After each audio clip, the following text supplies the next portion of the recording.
तर त्रिभाषा सूत्र समितीची वेबसाईट 15 दिवसात तयार करणार असल्याचे यावेळेला नरेंद्र जाधव यांनी सांगितलंय।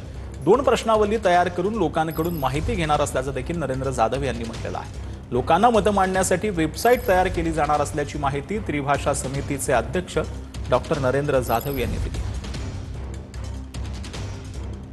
या त्रिभाषा सूत्र समितीची एक वेबसाईट तयार करायचा निर्णय घेण्यात आलेला आहे।